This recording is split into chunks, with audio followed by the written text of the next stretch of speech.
महाराज जी, मेरा प्रश्न ये भी है इसमें कि जैसे न्याय शास्त्र में ये लिखा है कि 100 दोषी छूट जाए और एक निर्दोष को सजा नहीं होनी चाहिए जी। लेकिन महाराज जी, ये निर्दोष वाली बात तो समझ में आ गई कि निर्दोष को मतलब सजा नहीं दी जाए।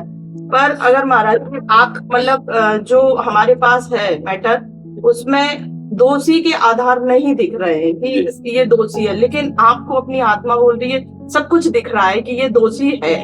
अब अगर उसको हम सजा नहीं दें तो जिसके साथ जो कृत्य हुआ है उसके साथ भी तो अन्याय कर रहे हैं। संध्या गर्ग जी। राधे राधे महाराज जी। राधे राधे महाराज जी। महाराज जी शायद न्यायाधीश हैं, कह रहे कि न्यायाधीश के पद पर बैठकर कभी कभी न्याय व अन्याय का भेद नहीं कर पाते और असमंजस की स्थिति उत्पन्न हो जाती है। कभी कभी दंड देने में भी मन दुखता है। तो आपको तो सबूत के आधार पर न्याय करना होता है, क्योंकि आप अदृष्ट पर न्याय करते हैं। कोई दृश्य तो देखा नहीं आपने, आपके पास जो सबूत होते हैं वकीलों के द्वारा, उसी के आधार पर न्याय करना होता है। तो आप सबूत के आधार पर और अंतरात्मा के आधार पर दो कर सकते हैं। जब आप नाम जप करेंगे और सत्य दृष्टि से देखेंगे तो आपको पता चल जाएगा कि सबूत भले इसके खिलाफ है, लेकिन अभी रुकना चाहिए, हमें और सबूत ढूंढने चाहिए, क्योंकि निर्दोष है। क्योंकि भगवान अंदर सबके बैठे हैं। यदि आप हृदय में नाम जप करेंगी और सत्य का आश्रय लेंगी तो निर्दोष की दृष्टि में दृष्टि मिलाने से बता देगा, उसकी दृष्टि बता देगी कि ये निर्दोष है, इसको फंसाया जा रहा है। क्योंकि अर्थ की प्रधानता होने पर दोषी अपने सबूत एकत्रित कर सकता है मुक्त होने के, और अर्थहीनता होने के कारण निर्दोष असमर्थ हो सकता है। ये मतलब जैसे आप कृपा करके पधारी, इससे बहुत बड़े बड़े वकील भी आते हैं, तो उन्होंने स्पष्ट अपनी बात कही कि हमारी तो कंपनियां ही हैं और वो हमको सिखाती ही हैं, हमको उसको मुक्त कराना है जो मेरा, तो फिर दुर्गति भी पक्की है। कोई भी हो, ऐसा कैसे हो सकता है? हमने कई बार इस बात पर मतलब बहुत आवेश में कहा कि तुम जानते हो कि वो दोषी है, फिर भी बोले हाँ, क्योंकि हमको सिखाया ही गया है। तो ठीक है, क्या तुम्हारी बहन के साथ कोई गंदा आचरण करे और फिर तुमको रुपया दे और आप जानते हो दोषी, आप मुक्त कर दोगे? नहीं। तो दूसरी की बहन के साथ हुआ तो फिर आप पढ़ाई लिखाई करके क्या जान पाए? क्या आपकी वकालत काम में आएगी कि दूसरे की बेटी के साथ गलत हुआ और वो तुम्हें पैसा दे दो, तुम उसे छुड़वा दो? तो ऐसे लोगों को पैसे के बल से नहीं, ऐसे को कानून के बल से रौंदा जाए, जिससे उनके विचार शुद्ध हो, जिनसे उनके आचरण शुद्ध हो। ये बात समझनी। अब आपकी भारी समस्या ये है कि आपको सबूत दिए जा रहे हैं कि ये निर्दोष है और वो दोषी है। तो यदि आप सबूत के आधार पर दंड देते हैं तो आप निर्दोष हैं, क्योंकि आपने देखा नहीं है। आपको जो सबूत पेश किए जाएंगे उसी के आधार पर। अब इतनी सिद्ध तो है नहीं कि सबूत को हटा करके हम अपनी अध्यात्म दृष्टि से देखें। अब वो दृष्टि के लिए तो बहुत भजन की, तो आप आधार पा रहे हैं सबूत का। अब उसमें बस आपको भय और प्रलोभन से नहीं बिकना है, क्योंकि आज अर्थ प्रधान समय है। अगर आपके पास अर्थ पहुंच गया और जानते हुए भी आप न्याय गलत किए, तो वो अर्थ आपके परिवार को दुख पहुंचाएगा, आपको अशांति पैदा करेगा, आपकी अंत बिगड़ जाएगी। अंत बिगड़ गया तो फाइनल बिगड़ गया तो सब बिगड़ गया। इसलिए कृपा करके अर्थ की प्रधानता और भय की प्रधानता हृदय में न रखते हुए न्याय कीजिएगा। भय की प्रधानता कोई किसी भी तरह से आपको धमकी दे सकता है, आपको ऐसा करना है तो अगर आप भगवान को मानती हैं, सत्य को मानती है, तो पक्का समझ लीजिए, अगर हमारे प्रभु हैं और हम सत्य में चल रहे हैं तो हमारा बाल बांका कोई नहीं कर सकता। ये पक्का समझ लीजिए। अच्छा, शरीर की मृत्यु एक बार होनी है, वो सबकी होनी है, वो निश्चित है, इससे डरना नहीं चाहिए। अमर नहीं हो जाओगे अधर्म करके। वो जो समय है, तिथि है, मिनट है, उसी में मरोगे, जैसे लिखा है वैसे ही मरोगे। हमको निर्भय रहना चाहिए। तो प्रलोभन और भय युक्त न्याय न दिया जाए। अगर सबूत के आधार पर आप विवश होकर न्याय देती है तो सर्वदृष्टा भगवान जान रहा है कि आपको ये करना ही पड़ेगा।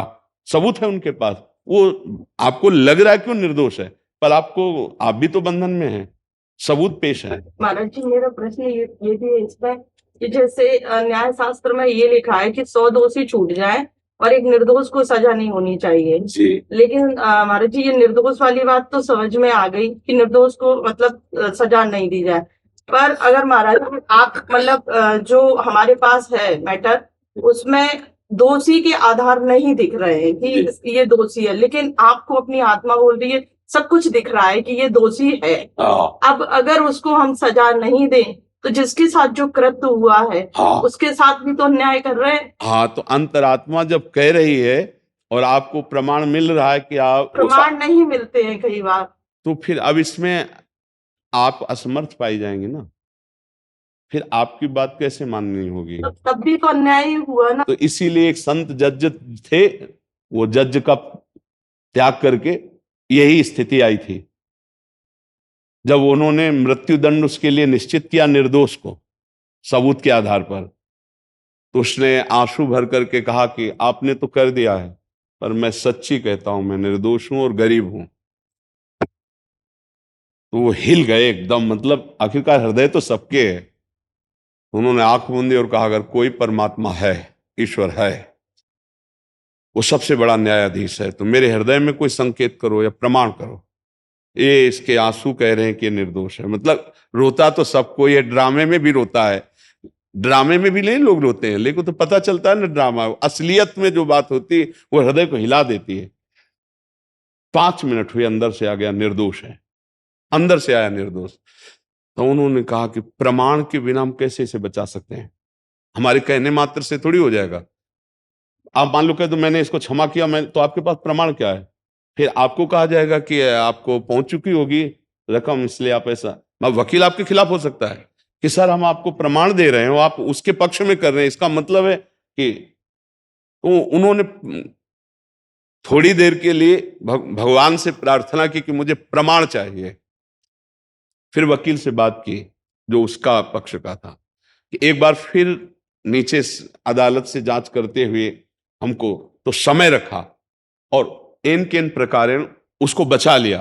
जब उसको बचा लिया तब सोचा ऐसे कितने अपराध हमारे द्वारा हुए, अब इस जीवन में अपराध ना बने। मृत्युदंड बड़ा भयावह कृत्य है, हृदय तो एक बार सबका, अपराधी को दंड देने में कोई शोक की बात नहीं होती, लेकिन निरपराधी पैसे के द्वारा फंसा दिया जाए और आप भी जान रहे हैं, तो फिर उन्होंने त्याग पत्र दिया और सन्यास ले लिया।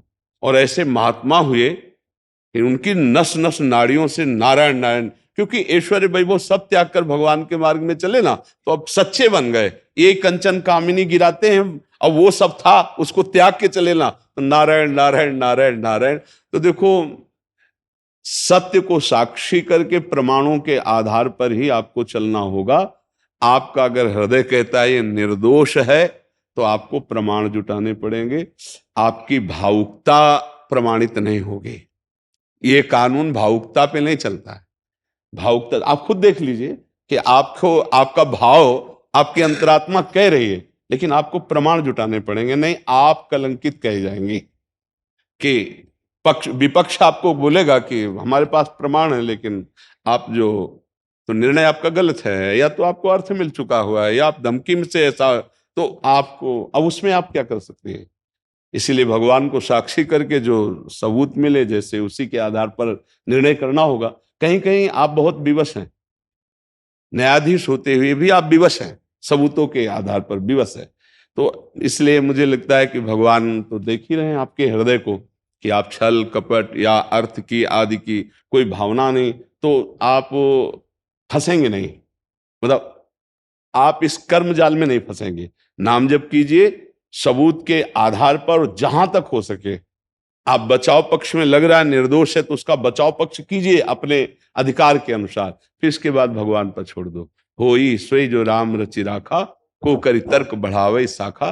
कई प्रकार की दोष वृत्तियां होती, जैसे आप इस बात को सूक्ष्मता से समझना, उस व्यक्ति ने उस समय वो कोई पाप नहीं किया जिसमें फंसाया गया, लेकिन यदि उसे दंड मिलना है तो आप असमर्थ हो जाएंगे, और उसको दंड देने के लिए आपकी कलम चल पड़ेगी, और वो होगा उसके किसी पाप का वो फल जो उसने पाप किया और गुप्त रह गया। और यहां वो निर्दोष है, लेकिन वो गुप्त पाप उसको दंड दिला रहा। पक्का समझ लेना, बिना अपराध के दंड नहीं हो सकता। वर्तमान में वो बिल्कुल सत्य है कि उसने वो पाप नहीं किया, लेकिन उससे बड़ा भयंकर पाप उसने गुप्त किया जो अभी तक प्रकाशित नहीं हुआ, दंड नहीं मिला, तो उस पाप ने आकर ऐसी जगह फंसा दिया कि निर्दोष अवस्था में उसे दंड भोगना पड़ रहा है, जबकि वो निर्दोष है प्रगट में, पर अंतर का वो दोष उसका नष्ट हुआ। बिना कर्म के वो दंड नहीं भोग सकता, इतना समझ लो। निजकृत कर्म भोग सुन भ्राता, कोई ना कोई कर्म ऐसा पूर्व का पाप है। देखो ईमानदारी से देखो, हम सब बैठे हैं, हम थोड़ी देर के लिए अपने न्यायाधीश बन जाएं, और जहां से बचपन से हमें याद है अभी तक, थोड़ी देर आप फाइनल कीजिए तो आप अपने को अपराधी मानेंगे कि नहीं मानेंगे? अंदर से देख लीजिए कि कुछ ऐसे पाप हम लोगों से होते हैं जो बड़े गुप्त तरीके से वो पड़े हुए हैं, ना हमने प्रायश्चित किया है और ना हमें कानून से दंड मिला है, तो भगवान के कानून में वो लिखे हुए हैं, अवश्य में वो भोक्तव्यम कृतम कर्म शुभाशुभम। तो अब ऐसी जगह आप फंसाए जाओगे कि आप निर्दोष होते हुए भी दंड पा रहे हैं, क्योंकि पूर्व में दोष हो चुका है और वो कर्म तुम्हारी खोपड़ी पे बैठा रहेगा जब तक आपको भोगा नहीं देगा। मान लो आप तो एक वर्तमान के कुछ वर्षों के अनुभव से न्याय कर रहे हैं, लेकिन वो अनंत जीवों का न्याय करने वाला, वो कभी किसी की वकालत नहीं सुनता है, वहां कोई घूस नहीं चलती है, वहां करेक्ट न्याय होता है। अब अगर वो न्यायाधीश उसको मौत की सजा दिलवा रहा है आपसे, तो निश्चित मानिएगा कोई है, वो कर्म का मार्जन हो रहा है, इस समय निर्दोष है, ये बात पक्की है। समझ रहे आप? तो इसलिए भगवान को साक्षी करके नाम जप करते हुए धैर्यपूर्वक सबूतों के अनुसार और जहां तक हो सके बचा सको वो बचा लो। निर्दोष लगता जहां तक आपका प्रयास हो, नहीं भगवान के ऊपर छोड़कर अब होई सोई राम रचि राखा, को करी तर्क बढ़ावे शाखा, अस कई जपन लगे हरि नामा, राधा राधा राधा। किशोरी जो आप देख लो, ठीक है ना।